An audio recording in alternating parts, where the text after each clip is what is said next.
All right. We're live again. God damn. Sorry. Having a friggin' crisis here.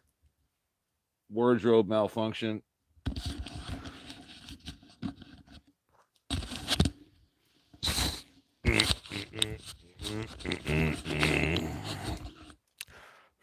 From the edge of the apocalypse, it's me again. And this is take two.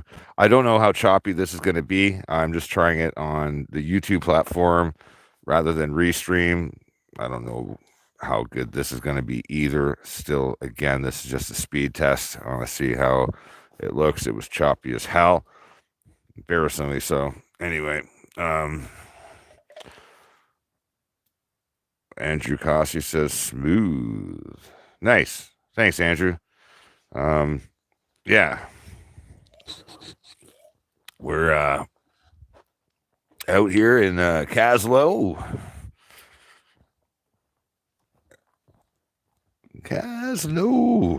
And yeah, I gotta not cover up the lens with my right hand holding the phone. But we got 2 people watching. We got a thumbs up. Now, I guess I don't know if it's going to work better with YouTube. Maybe it's got a different buffering system than Restream does because I was using the browser. This is using the app, so it's probably more direct. Je ne sais quoi. Anyway, that's just what you say when you don't know what the fuck you're talking about. Anyway, let's see here. We are going to be going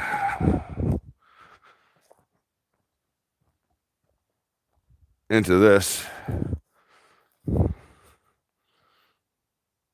going to grab rocks in a bit because I have to build up my shelter, which is loosely constructed right now at the time. So just a lot of materials just kind of hanging out. This is what it looks like at the moment. It's not a reflection of what it's going to be. It's just a lot of things are roughed out. There's actually some work going on up there. Don't know if you can tell. Hey, Ben. How you doing, Ben? Oh, man. Told you it might come to this. Told you I might have to live out in the woods. Hey? But it is what it is, right, buddy? We do what we have to do. I figured I'd come out to Caslow. It's a town of 1,000 people. I literally have more subscribers on my channel here than residents of this town, which is kind of a weird thing to put into perspective when you think about it. But no, it's my honor to be here, and it's with a little bit of I guess you could say long expectation. This time I did this. Probably should have done this years ago, but whatever. Yeah, here's what my front room looks like. Whee! Look at you guys. Hello there. We've canoed. Oops, sorry, I'm covering the lens again like a moron. But so it looks like this is working a lot better than doing it on Restream. I guess because I don't know. I can think of a number of reasons why it works better, I guess, but using the app. I wonder if Restream has an app for Android. I haven't even looked into it because I care that much, but I digress. I wanted to say hello to everybody out there and really kind of send a shout out to all those of us that are still here. It's been a lot of reckoning, a lot of thinking, a lot of shit has happened, guys. I don't know if you're aware, but a lot of really important things have happened in the months recent years. You know, If Ben, if you're listening, I mean, if we go back to 2014 and just replay the events of things from 2014 to now, a lot has happened. A lot that we predicted, a lot of things that we couldn't predict, a lot of things that we couldn't even fathom that has taken place right under everyone's noses and in, hiding in plain sight. It's been a very, very controversial time period, I guess you could say. But who's counting, right? Am I right? But there's going to be a reckoning that's taking place, and it's going to be happening really soon. It's just, I think it's part of the collapse, but anybody with any authority is going to double down right now in the Five Eye countries. That's my prediction. And I don't want to say too much right now because I don't want to get any more strikes on the YouTube platform. But we will be holding a stream really soon where we're gonna let it all hang out. Yes, I still have the server in Iceland. We can still do RTMP streaming, and I can stream direct to a server, and we have our own platform. So we can definitely bring you guys on over and talk about things that would get us shut down here. Yeah, Ben, you feel it too, right? Yeah, it is. It's one part of it. There's a there's probably, like, the game's really just started. I mean, I said that 2 years ago, mind you, but yeah, the game has really only just begun. Oh, no food, no water, no nothing. Guess what? We'll be no better off than the Russian, uh, like, sorry, the Russian nationalists that were starving 80 years ago and resorting to cannibalism. Things are going to get dark in some places, and it's not going to be a pretty scene, especially in the metropolitan areas. It's if I have any advice, I'd say get out.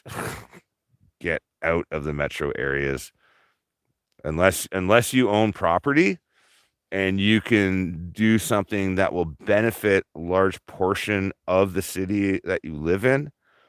Get the fuck out, because if you've got no infrastructure that you can utilize, you're either going to be a target or you're going to fall down you're going to fall down a dark path, or just die. I mean, that's the other thing too, right? Just, yeah. Now, I know I don't want to be too dark, but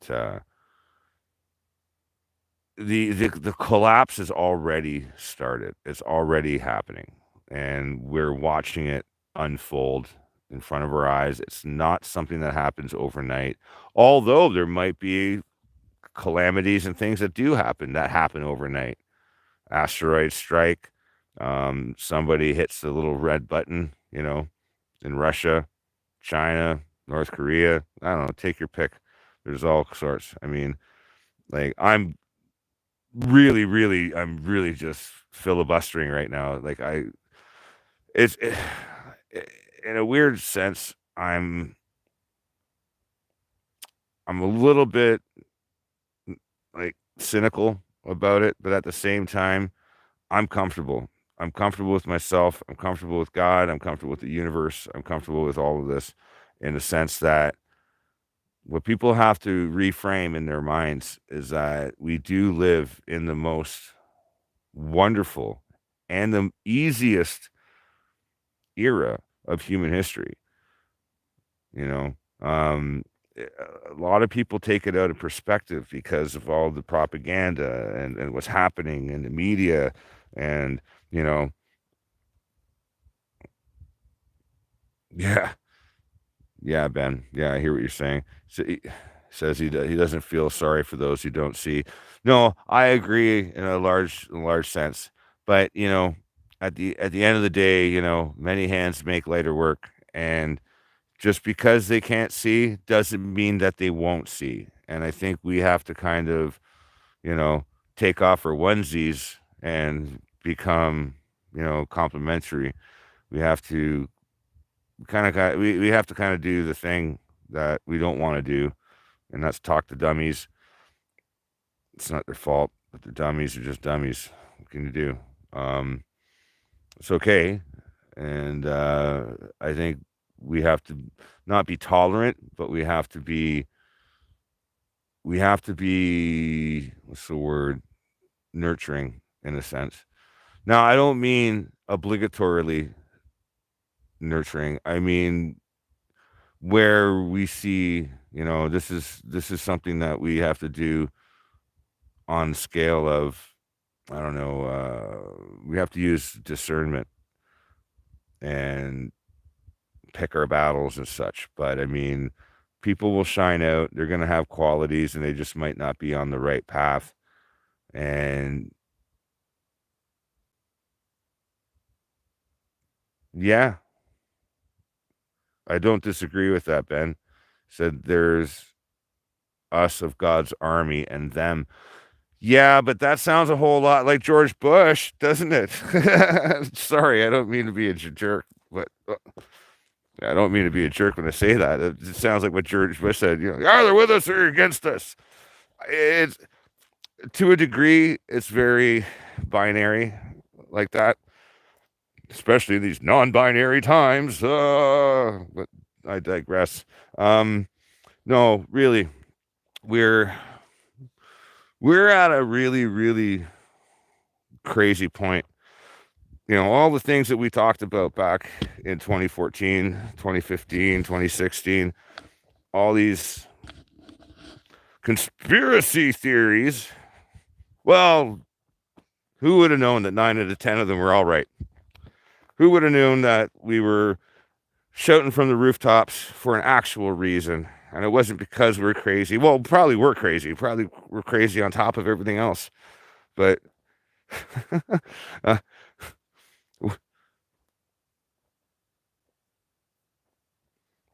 yeah, yeah, Ben, you're right. I do. I feel better off. Look, I mean, here's my camp, and in the corner there's the shelter that I've been building. It needs a new roof, which I have to finish by tomorrow because we're gonna have 5 days of rain coming up on Friday. Yeah, Friday. Friday is gonna be raining like fucking piss storm. So I gotta get my roof kind of finished, and so I gotta go get lumber. But I mean, hey, look out there. There's no shortage of freaking lumber. I mean, that entire beach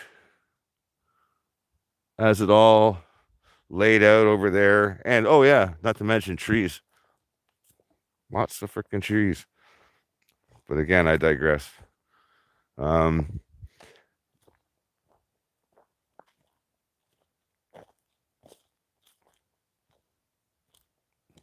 yeah, I hear you, Ben. I hear you, man.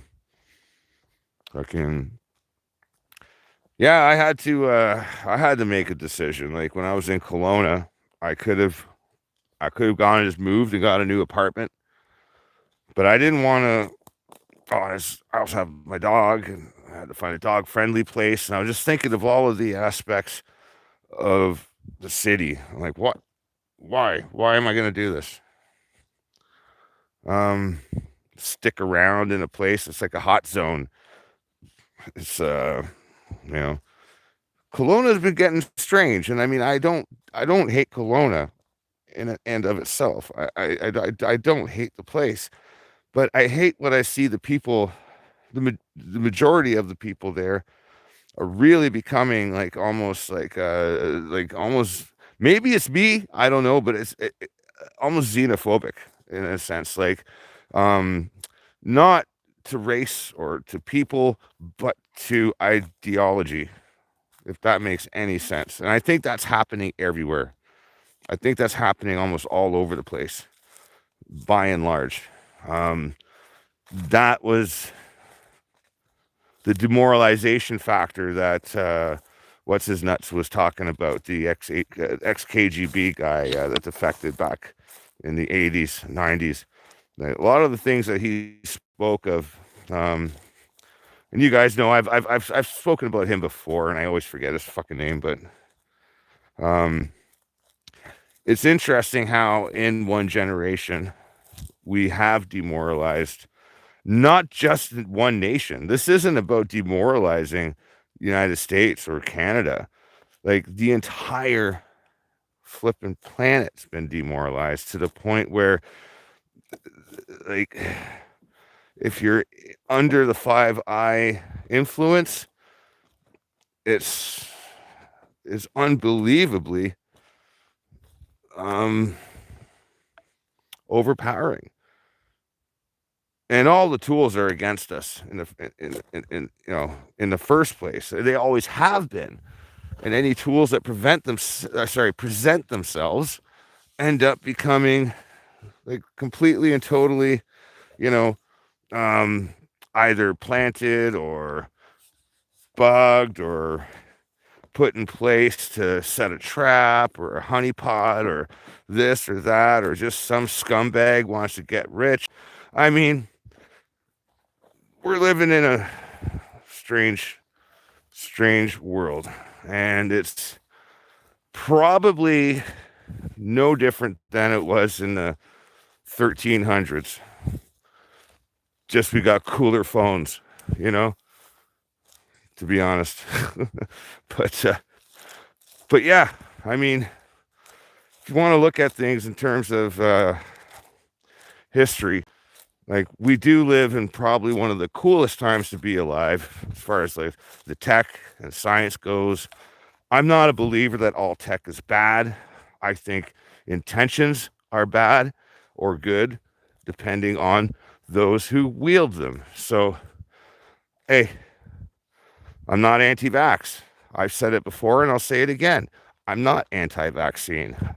I'm anti-experimental gene therapy, but I'm not an anti-vaxxer. In a true and just world, they're a good thing if applied appropriately, applied properly, and done with health in mind. But it's when you poison the intention that you start running into really bad territory. Sorry, I'm just dragging wood around here. I gotta get materials for my roof. But yeah, I mean, you gotta think about this. I'm not even against putting chips in people's brains if it's done for the right intentions and done in a way that's not hiding evil. Like, there are a lot of ways that mankind can evolve, and people say, oh, well, that's not God's way. Well, what if God ordains it? What if God ordains the fact that by moving forward we increase our technology, but with the right intention? Didn't he create the roadmap for this? Is it up to us to judge, or is it up to us to just be better people? This is the kind of thing that I wrestle with in my head. And as a writer, writing like some really bad characters, and I have to ask myself, what are their intentions? And I don't buy the bullshit that, oh, the road to hell is paved with good intentions. That's not what that means. It's not what that means at all. Now, I thought very long and hard about that, and it doesn't mean that the road to hell is paved with good intentions. What it's trying to say is that out of all of the intentions, doing the good ones is at least trying. At least you're trying. If you end up in hell, well, then you got to try something else. I think people miss the point about, that kind of a statement. And again, the brainwashing is deep. There's a lot of people brainwashed thinking that, oh, I'm just one person. What can I do? Well, I'm just one person too. I'm in a goddamn forest. A tree could fall on me and, well, there'd be no more uploads. But, yeah. I'd rather die no other way, to be fair. Yeah. They called them, there's a fancy name. I think they're called widow makers. But I digress. Yeah, so I'm pretty fucking jacked. Yeah, I've been working out pretty much every day for the last like 49 days, whatever it is. But I don't know, guys. Like, I think we have to ask ourselves a whole lot of questions about how we're going to accept things moving forward. Might not like it. There's a lot of tough pills to swallow, and we might have to accept some things. I don't believe in fucking compromise. I don't like compromise. Only unless it involves somebody else's well-being. If my well-being compromises somebody else's well-being, well, then I think that's what the term compromise represents. And I think that's where it needs to be further adjudicated. But that being said, we got a lot of serious decisions to make in the next coming months. This next year is going to be incredibly insane. It's already getting there. I don't think things are working out the way that the establishment has intended. I think we've stymied them a bit. I think we've pushed back enough. And also just random humanity happens too. And I think that came in clutch in a lot of cases because, who knew that, if we want to go into the Johnny Depp thing, who knew that the guys would win this time? My God, that's a whole nother conversation for a whole nother podcast. But I mean, little things like that change the ebb and flow of the human condition, how we are perceiving it, and how we end up processing new information coming in. It's, believe me, you might think that had nothing to do with anything, but it had a lot to do with everything. And we're going to talk about that. I'm looking at getting some office space. I hope I can get that arranged in the next few days. Hopefully by next week, I can actually be all studioed up again and actually have a studio. I might still be living in the fucking woods, but at least I'll have a studio to do my video editing and get you guys some really good material that you haven't seen, that I really haven't had a chance to pull off of the hard drives. But you know what, guys? I'm going to leave you there for the Daily Noonerino take 2. And, well, this is my temporary home right now. I hope you guys enjoyed things, and don't do anything I wouldn't do. And don't forget, it's always noon somewhere. This has been your Daily Noonerino with Robert J. Morris. Peace out, guys. Mucho bueno. Much love.